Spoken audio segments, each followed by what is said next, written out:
Hey everybody, Mr. Siegel here, and we're going to be doing little short videos to help review some topics. Today we're going to be doing math. We're going to be talking about fractions like we've been doing when we were back in class.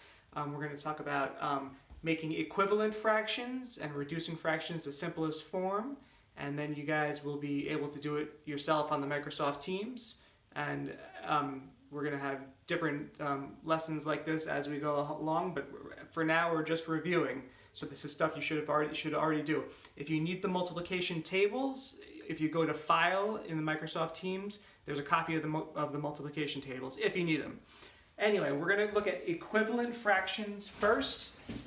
When you're given a fraction, I'm going to use the simplest fraction, 1/2.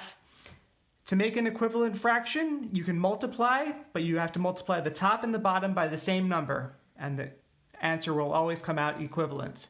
So you can multiply the top by 2 and the bottom by 2. 1 times 2 is 2. 2 times 2 is 4. And 1/2 and 2/4 are equivalent fractions. Another one, 5/10. If you want to multiply by 3, 5 times 3 is 15. 10 times 3 is 30. Again, equivalent fractions. And you should recognize these fractions, they're all a half. And if you didn't know that they were equivalent, you can do your cross multiplication to find that they are equivalent. And the next thing we're going to do is simplest form. Remember, when you add and subtract fractions, you always want to put them in simplest form. And the way you do that, I'm going to use 4/6, is that you have to find the factor, the greatest factor that goes into both 4 and 6. Remember, a factor is a number that goes into another number evenly. So what goes into 4? Well, what goes into 4? 1 goes into 4, 2 goes into 4, and 4 goes into 4. And what goes into 6? 1 goes into 6, 2 goes into 6, 3 goes into 6, and 6 goes into 6. The greatest common factor is 2. So you're going to divide the top by 2, and you're going to divide the bottom by 2. 4 divided by 2 is 2. 6 divided by 2 is 3, and that is simplest form.